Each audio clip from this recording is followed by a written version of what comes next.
Welcome to today's episode of the Color Money Podcast. Now, our guest today is a special person in the real estate community and specifically for powerful women in the entire real estate industry, Miss Kymber Menkiti. Now, Kymber is the co-owner and president of the Keller Williams Capital Properties, a brokerage of 9 offices across DC, Maryland, and the Virginia region. She's also the regional director of Keller Williams for the Maryland, DC region, where she oversees over 4,500 agents. As one of the best and brightest minds in the real estate business in the greater Washington and DC region, Kymber was recognized by the Washington Business Journal as a 40 under 40 honoree and a 2021-2022 real estate newsmaker by Riz Media. Welcome, Kymber. We're so excited to see you. Wait a minute now. You know I got to pump my girl up. I feel like we gotta tell more than that. Also, I was like, that was amazing. Thank you. but wait, there's more. Also, by the way, Kymber was, which is a big deal, I think. You know, you were the president of the DC Association of Realtors, and you are the current broker liaison to the National Association of Realtors, which means that you are the liaison to all brokers who are in the National Association of Realtors, which is a big role. That's a big deal. It's been a big fun role. Yeah. It's a big fun role. And the president of, well, are you still you're the sales president of the Menkiti Group? Yep. And anybody in the DC, Maryland area knows the Menkiti Group is huge. It's and is featured in all kinds of things. You all do over $1 billion in residential real estate. So you gotta pump my girl up. She's a big deal. It's even more than that. She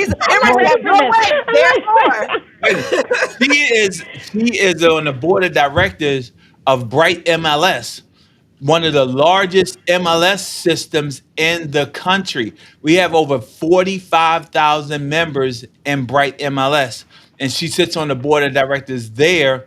And more notably, she's my regional director. Ta-da!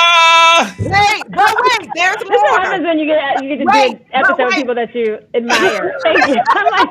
But wait, there's more. She's the board chair for CPMG Foundation and a board member of Crichton Services in Step Africa. She's also appointed by the mayor of Washington, D.C. to serve on the District of Columbia Arts Commission. And we'll leave it at that. Kymber, so we don't embarrass you. Thank you. And a proud mom of 4 amazing boys who keep me very, very, very busy.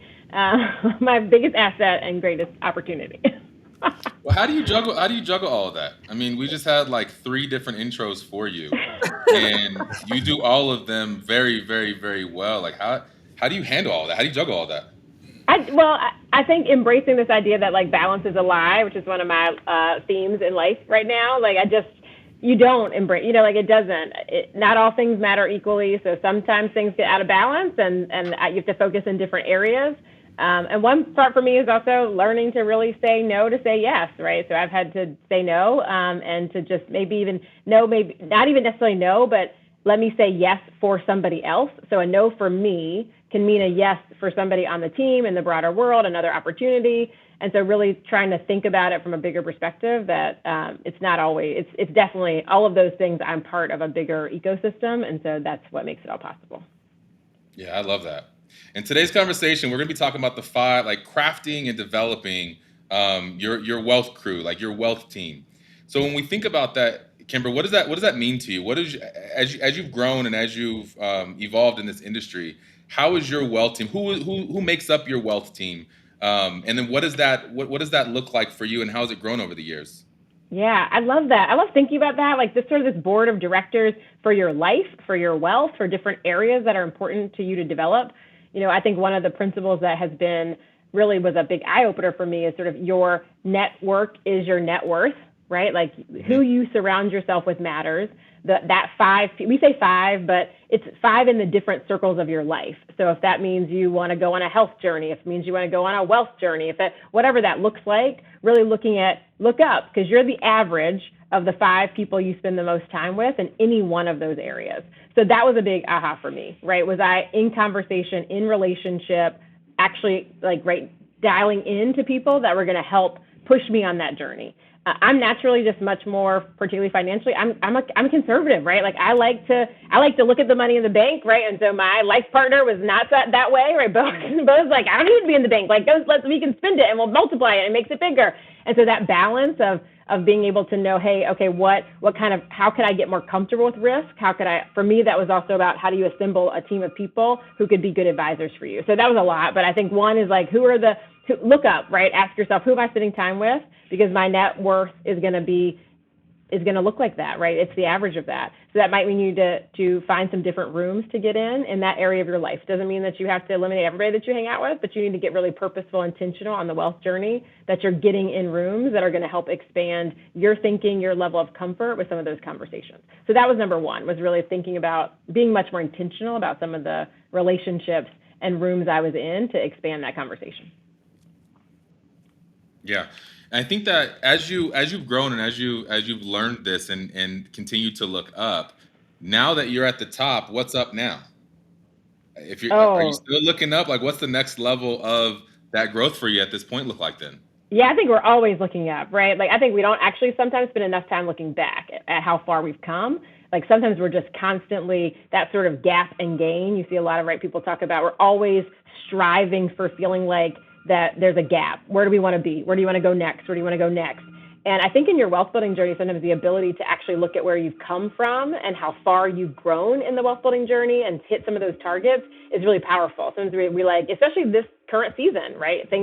Business is down, right? Like our revenues are down, like things that have traditionally, we've just been comfortable with 10, 20, 30% gains. And now all of a sudden and so that can be a lot. But if you actually spend time and make sure that you're actually also reflecting on how far you've come and what got you there, that you want to actually either continue to add to or expand. So yes, I think you constantly have to be looking forward and thinking, okay, who else should I be having conversations with to really continue to move up the mountain, but have that perspective of where are you and how far you've come to get there.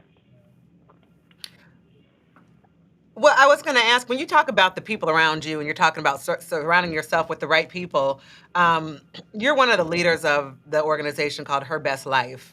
And it's comprised of 8 women leaders, you being one of them, right? And it says here the combined net worth of over $150 million. You collectively lead 6,000 people in 60 companies representing over $10 billion in revenue. How do organizations or groups, joining groups like that, contribute to like the people around you? Yeah, that is a transformational group of women in my life, right? That started as just a mastermind group, right? Really, all of us were in Keller Williams. We were in Gary's top agent group. We looked up and we saw a lot of our like male counterparts in those rooms were spending time together outside of it. They were intentionally or unintentionally, like they were kind of helping build each other's businesses, and we didn't see a corresponding group of women doing that. And so that really started as a business group, like, hey, let's get together. We literally put our org charts up. We would talk about where we're going. And then it evolved into more of like a wealth building conversation and what were we doing to build wealth and how are we thinking about it and what was important to us. And then that continued on to like, hey, we have these big businesses, but are we really building big lives? And what do you want your life to look like? And so it was very purposeful. Like that group got together before Her Best Life, right? And we were getting together, 2 to 4 times a year to really just focus on both business, wealth, and life. And then that spun out into how can we take this more broader, because we found that it was so transformational to us that we knew more women needed it. And so that started today. That looks like an annual conference. Actually, it's coming up in September in Nashville. And that really is we sort of said, hey, how can we create more circles like this for more women? Because we saw how impactful it was for each of us. And really each of our net worths, right, has grown exponentially because you actually are tracking it, right? All of a sudden we had to come into those sessions with our net worth trackers, and we were saying, okay, this is where my net worth is, and here's where I want my net worth to be. Just tracking it is a powerful way to move it forward. Setting a wealth building group. So say you look up and you're like, okay, one, I could get somewhere like that, go to an event like that where I can get focused and intentional with a group of people to help me focus on not just wealth, but also like all the things that tie to wealth, right? That what we want to be wealthy for. But then I think also you could do it in your local area. Like if you're in a sales business, like could you start like a wealth club where you guys literally just start tracking your net worth, reading books about wealth building, having that conversation, just bringing it more central into your life when you think about building your wealth crew. like you can build it with the people right around you. Yeah. And did you start this journey before you were a top producer, or was this getting into Gary's room and being that top producing leader and having a business that was growing like that then made the step for you to say, okay, well, now I got to go start paying more attention to taxes and financial advising and have a strategist and kind of start playing that game? Yeah, I mean, we were doing a lot of it before we got in that room. And I think part of it, both for Bo and I both started in the nonprofit world. And so I think one of the core elements that I think is probably one of our foundational principles for our wealth building, but also, as we continue to teach it, we kept our salaries at the same level. So he was in the nonprofit space transitioning to real estate. When I joined him in 2007, we just paid ourselves that same amount, right? Literally, like we knew we could live on that cap, which was, I don't know, like $120,000 a year combined. And so we just kept it there, and we kept it there for like 7 years, which sounds great. Like as the business was growing exponentially, but it really separated what the lifestyle we were creating, separate from the business. And that meant we were able to very quickly, gradually then suddenly, double down on investments. We were able to add people to the business because we had the business was generating income that was separate from what we were then increasing your lifestyle. And I think one of the biggest mistakes, certainly in the residential real estate industry, people make is, and people are living it, the pain of it right now, is you adjust that lifestyle to the additional income in a given year. And you don't separate it and make the business behave like a business. And I think very early on, maybe almost accidentally, right? Like I think we were like, okay, we know we can live on this, and then let's just focus on building the business. And some of that because we were very both team oriented coming out of a nonprofit world and really wanting to have people, wanting to connect with other people and not feel like we had to juggle all the things. But that meant you needed resources to be able to do that. And then, coming in and that it looked like very early on buying a single family property and renovating it and rehabbing it. So we were running that parallel track of development. I don't even know at the time that we even knew that was so intentionally wealth building, right? We started Keller Williams. We opened the Keller Williams franchise in DC when we were 26 and 28. And so I don't think we were intentionally we're building this big, massive wealth empire, right? We really were, impact was one of our big drivers. We wanted to impact communities in DC and make that change. And you look up and you're like, okay, how do you do that? Well, you need resources. The wealth is helping you create the impact to the businesses, to the lives, to the communities that you want to serve. So here's a question, and because I was there at the beginning. You were there, and we incubated your market center. Exactly. And who had the crystal ball? Yeah. So in that place, right, when we talk about, that wasn't your initial conversation, what people were required in order to make that transition from just being a market center owner, owning an office, to owning a conglomerate. I'm going to call it a conglomerate because that's what it really is. What people were required in that space? What were the key people that you guys had to put in place for that to happen? Yeah, that's a great question. I mean, I think you have in the business world, I think having both people who are beside you, right, as you're growing it, in terms of people buying into the vision. The vision was to create a bigger impact, right, to impact for us in the beginning, right, DC, and even more niched into our local neighborhood, right, the area that we were serving. So there was the community aspect of that, right, being engaged from the city aspect and in terms of what the city was doing from a development perspective and what impacts we're having. So that was one aspect of it. I think as we were building the real estate business, both people like you, Emmerich, right, peers who were doing it and building out brokerage in that level, but then also development. I think about some of the catalytic relationships for us started to be in the development space, which really, right, you think about residential sales as a cash flow business. And for our secret sauce was taking this residential, which started as our sales team and morphed into brokerage, and that ability to generate cash and then put it into development and longer term assets that really generate wealth, right? So those things came together, and what that looked like was a lot of the development partners we saw, they were actually becoming fee-based developers. Their biggest challenge was the cash to do these deals that they were creating, right? And we then had this machine that was generating cash. And so how you put those together, and it became this kind of beautiful opportunity for wealth building and being able to play in both of those spaces. As Bo went deeper into the development world and I went deeper into the brokerage world and the sales world, you looked up and you were like, hey, this is actually, if you do it well, these things can come together really nicely. And then you start to look at brokerage, right? Like you buy the buildings where you're going to office in, and that creates more financing options, which creates more opportunities for wealth. And then you're refinancing and continuing to build. So it just started to compound really quickly when you look up. And now 17 years later, it started as both of us being part-time agents. It started as both of us coming out of the nonprofit world. It started with leveraging the first house to start the business. Right, it looked like the cash from the sales business is what funded the first market center. Like it wasn't this people. You look at it today and you're like, oh, but if you chunk it down, there wasn't like this big genius, or certainly not like a parent ready to write a check to start it. It was like, okay, what do we have? We had one house. We took a home equity line out on that house to have the vision for the business. We got into the sales business, which I think people run from, and it honestly is like our best. It's the best thing. It literally, if you track back everything in our world, it went back to having a highly successful, profitable sales business. Yeah. I love that funded everything. I love that you say that, because Daniel and I recently had a conversation. We were talking about market center ownership, and we had a panel last week actually with 3 ladies who were new owners and investors. And I made a comment, because Gary says it all the time, the best role in this organization is a mega team and having a sales team. And people sometimes get distracted by titles or flashy things and don't recognize that really having a sales business is the best role, and it's the best revenue generator for all the other things you might want to do.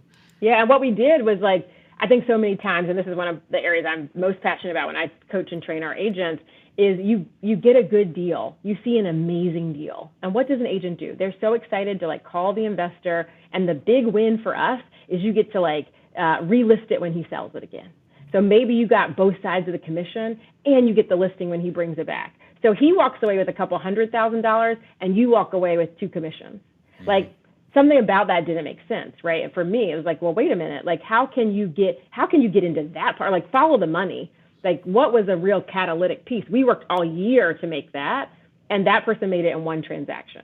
So once you started to see that, you were like, okay, well, wait a minute. We're at the front end of that. You're at the front end legally, right? You're at the front end of somebody saying, you can see the acquisition opportunity, and the money is made on the acquisition. The money is made going into the deal.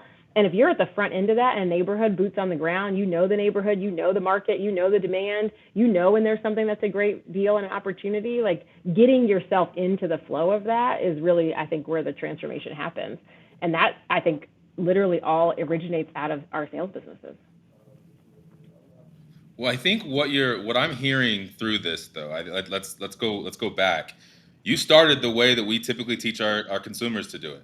You buy your first house, you leverage that first house, you take a line of credit, you go buy the next one, you turn it into a rental, and you keep playing this game that then continues to build up over time. And so it's a simple concept at first that then continues to snowball over time as long as we keep playing the same type of game, right? That's right. And I think I get back to remargin your life, or don't over-margin your life. So that works when you don't take out the equity line and buy the boat or the country club membership or the thing, which it's hard, right? I like Julia, we like nice things. I like those things too. You just missed it. We were having a whole conversation before you got on about all the little bougie nice things we like. I know. Come on, the color of money, our, as a Black community, we fund these big brands more than anybody else. Right? We love them. We wear them. we are wearing our wealth.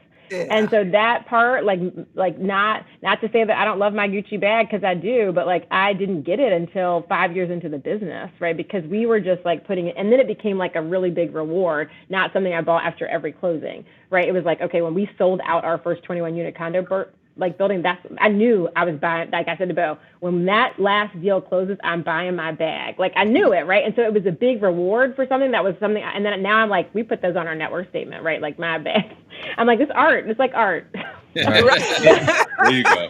And that whole idea when you say your wealth squad, one of the things that we don't do sometimes is we don't have those people in our life to help guide us for our misguided thinking. We buy the bag. We don't buy the property. We sell it to them. We give it to the investor because we don't have that wealth squad to tell us don't buy the bag. We don't have the wealth squad to tell us you should be buying what you're selling. You find the deal yourself. And so when you start talking about your wealth squad, those are the people who you absolutely have to incorporate into your life. And many times we don't because Yep. we're so busy in the day to day of this business. I think that's a huge point, and Rick, like one of back to that Her Best Life group, like one of the things is we started to track it. One of the women in the group, she was like, I feel poor, like my net worth is going up, but I feel like I have less money, and it's because she was aware of the expense, and like we weren't then celebrating. We were celebrating when she bought another property, not when she bought another pair of shoes. And so I think you do have to look at that and think about be aware of not everything that looks like wealth is wealth. And so we celebrate a lot of times what looks flashy or what looks nice. But when you start to scratch the surface, it's not. And so I think being able to really understand that and ask people, how are they financing? What are they doing? I think those are really critical components as as you're building that squad. Really, Right. what's the real, what's their wealth goals? What are their wealth plans?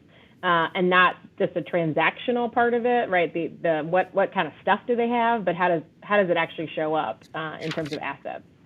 Yeah, and that's interesting. Your squad, and when you're building that wealth squad, they have to be trusted, valued allies who actually know what they're talking about. Because I was talking to someone probably about a month ago, and they were making an attempt to convince me that a bag was an investment. A Birkin can be. That's what we can were be. talking. We were talking about that. The girl that was telling me that the Birkin was an investment. I'm not sold yet. I'm just like, okay, I don't know. well, whatever. The used ones of those are still ridiculously expensive. Yeah, I'm not arguing it's not. It would be my first investment, right? Right.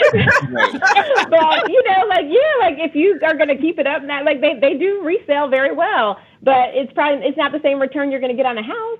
So Yeah. right, and just think about the leveraging of money. So yes, you can do that, but you're going to spend out of your pocket the full amount for that. Versus when you buy a house and you only put 20% down, and now you get the asset that's appreciating at 100% of the value or more, right? So I think it's just balancing it out. And so one of the things Gary's always talking about is he buys his nice to have with the return on his sound investments. So buy your rental property, and when your rental property is now cash flowing, buy your Birkin with your cash flow from your rental property, right? Because now you're buying it off of So just thinking about it differently, how you're using your cash versus how you're using the equity or that you're building in something in another asset.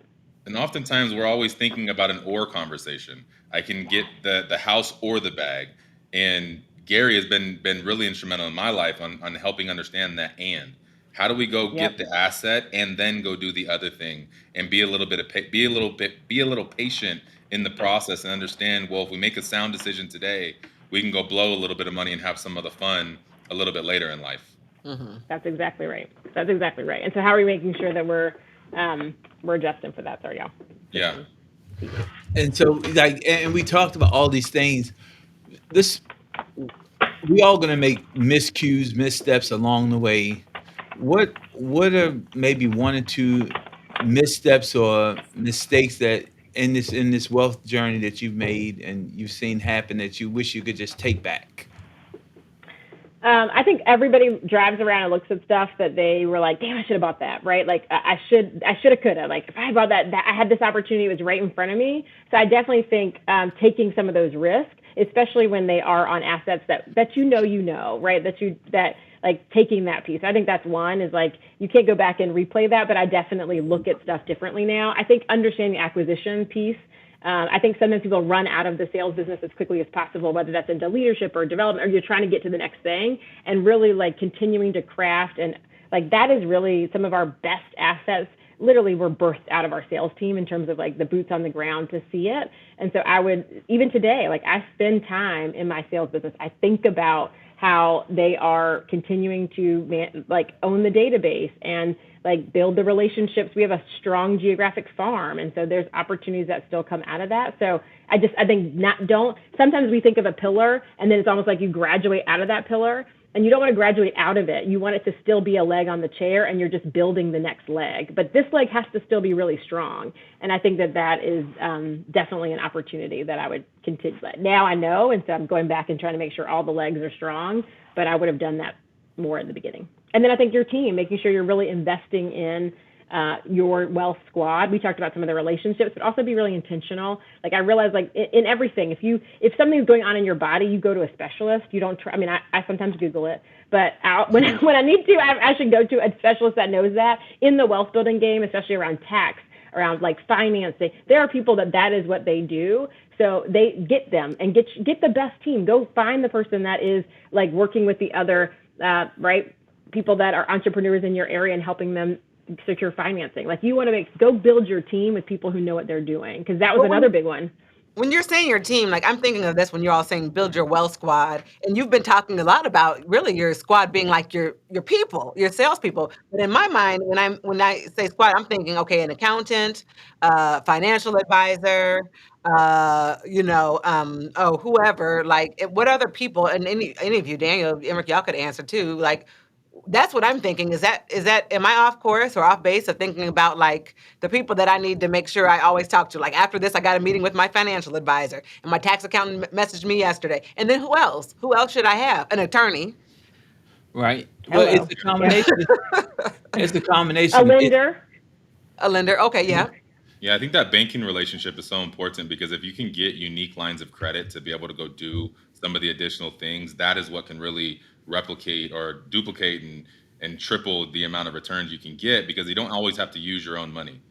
If you can be creative on how we can get some of these non-traditional lines by having a really good banking relationship with somebody local, it's very different than going into Wells Fargo and asking for $1 million line of credit to do flips and things like that. So I'm hearing, so we know we need a tax accountant, we need a financial advisor, we need an attorney, we need a lender. I use realtors. Y'all not use, I know we're all realtors, but if it's not in my local area, I use somebody who's an expert in the local area.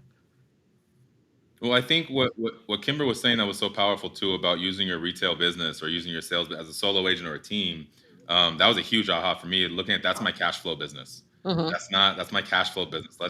Let's simplify everything, get the cash flow from it, but having really good bookkeepers and understanding what money's coming in, what money's going out. How do we create the amount of returns that we need to create a profitable business, rather than living closing by closing, which so many of these agents and investors that I know even live their lives by.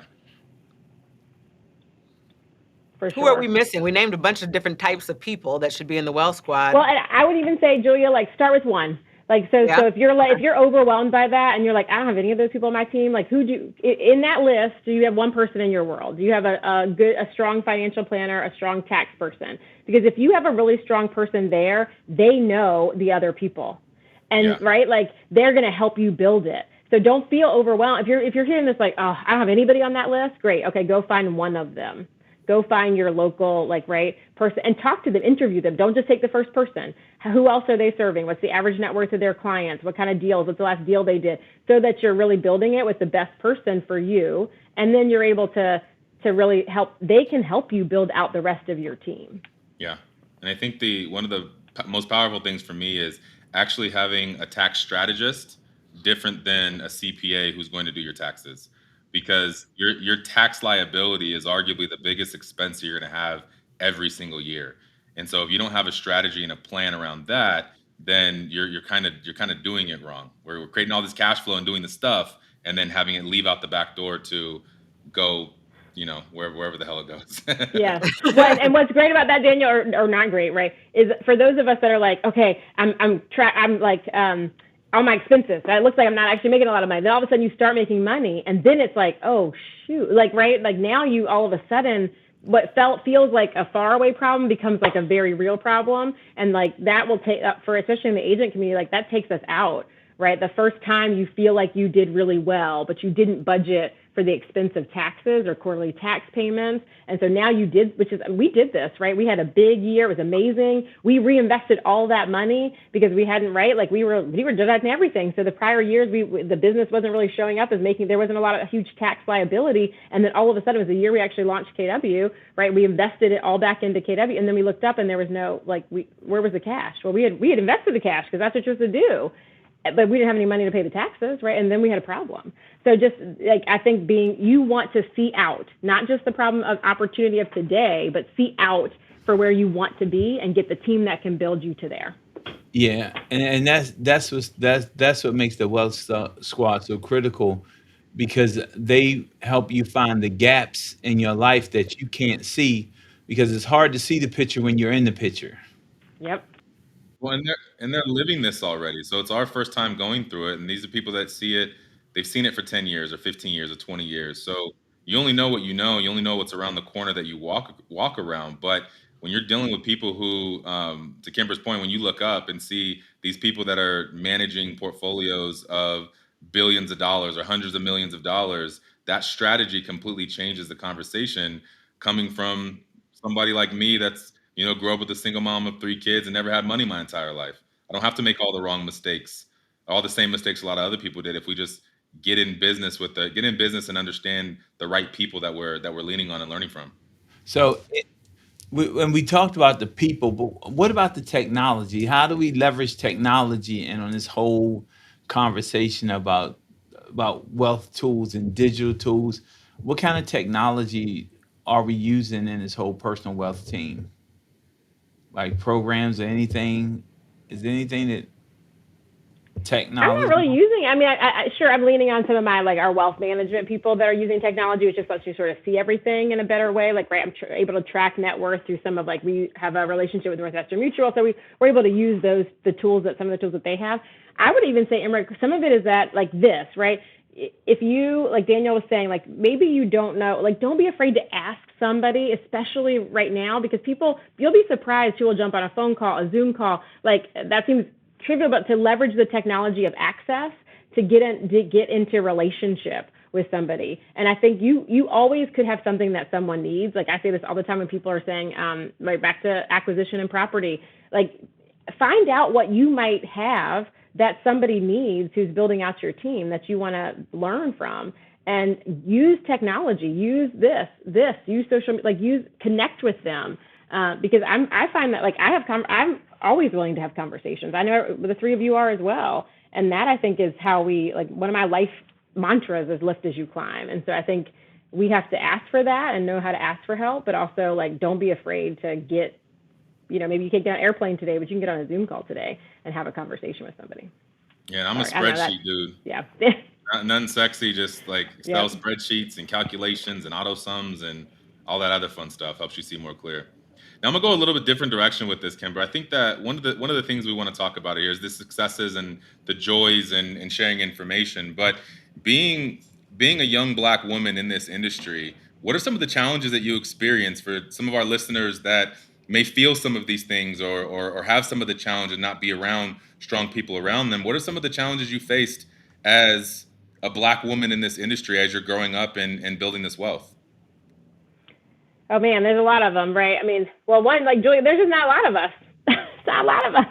I mean, it's scary when you think about it. If you look at the marketing, whose picture do you see? You see me and Kymber and me. Me and Julia. And maybe Ola gets in there every once in a while. Yeah. And that's not because there's not other Black women out there doing amazing things. At all. So I think one of the challenges was I didn't want to step into a regional director role. I had just lost my mom, and we had a business. We had 3 boys. It wasn't on my growth plan. And so I think being tapped by other people who saw that in me as an opportunity. But I think what I also looked up and saw was nobody in that room looked like me. Nobody was in, very few, if any, were in my age demographic. There were no Black women had ever been in that room. And there were very few women at all in that room. And so one of the things that both was a beautiful opportunity, but also, pressure too, was feeling I need to push through this ceiling, because it was for me, one of the things people ask me, what I'm most proud of in my time at KW is Julia. like Julia being in that role and being able to just be one of the few people that pushed a door open so that we could have a permanent position, one of the first national largest brokerages to have that as a dedicated position. Like for me, it was like, okay, I'm going to do this. And even if I only do it for a year, only if I do it for 2 years, then you push the ceiling and now somebody else can like see that they could do it. And so that's hard, right? Like that can feel really lonely. I think you have to be really intentional about the relationships. I think I feel very grateful to be in a company where like we welcome those conversations and they invite you, like, but you also have to be a little bit okay that sometimes, what's this quote, like you might have a folding chair at the table. You might have to bring your own chair. All the time. I'm always like, Julie, where are you at? You should be in this meeting with me. Like, why are you not down here in this room? But you have to do that and be okay. Like, I am all over. I don't have no invitation. I'd be everywhere with no invitation. Nope. It's like, I'm here. What's up? What are y'all doing? Oh, well, I'll catch your Uber. It's like, oh, I heard y'all had a car service. That's okay. I'll catch your Uber. I'll be right there. Yeah. The meeting, Julia, the meeting crasher. I am. That's a fact. Yep, it's true. But I think that you have to leave it better than you found it. And so I think the challenge of sometimes being the only person, but even in Gary's group, right?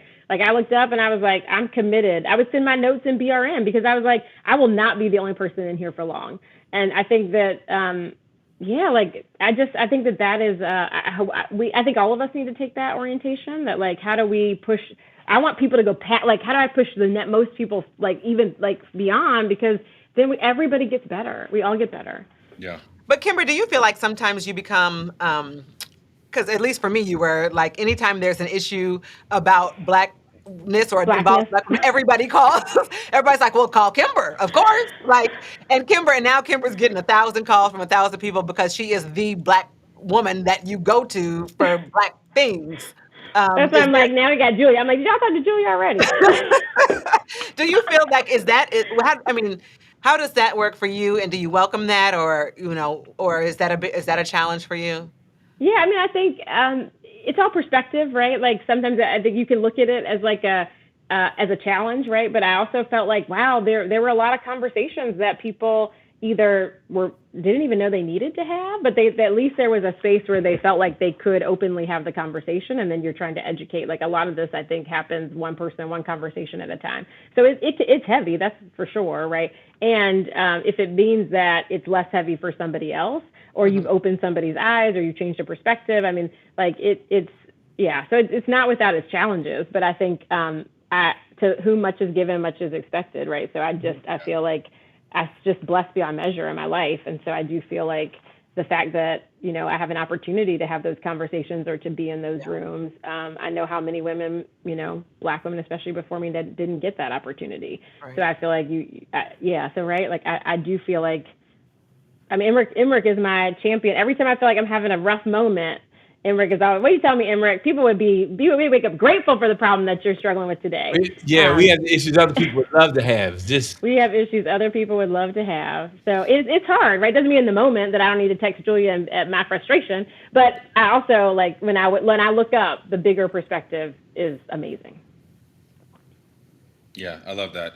And as we get ready to wrap up and move on from this, Kymber, I think there's a couple powerful things that I took from this call. Using your real estate business as the cash flow catalyst to be able to then go reinvest to continue to make this money, deploy the money to make it continually work. Keep it simple and do the it's easy to look up now and see all the success and all the things that we have, but it all started with, for me personally, it started with the HUD home that I bought for $500 down and got Obama's tax credit of like $8,000 or whatever it was. Yeah. I remember that. That was awesome. Right? Yeah. So starting small, and then just continuing to learn and grow and ask for help and ask those continued questions in these areas for your CPAs, your financial advisors, your wealth coach, your attorneys, having a trust and estate plan, tax strategists, banking relationships, bookkeepers. And I think that the big piece there, we all don't start with all of those and don't go build all those relationships tomorrow, but start with one thing and then go get one and then lean on that one to go get two others. And then next thing you know, you look up and you have every little piece in place of your wealth squad to be able to go grow that be on that wealth journey. Yep. And I would just add, your network is your net worth.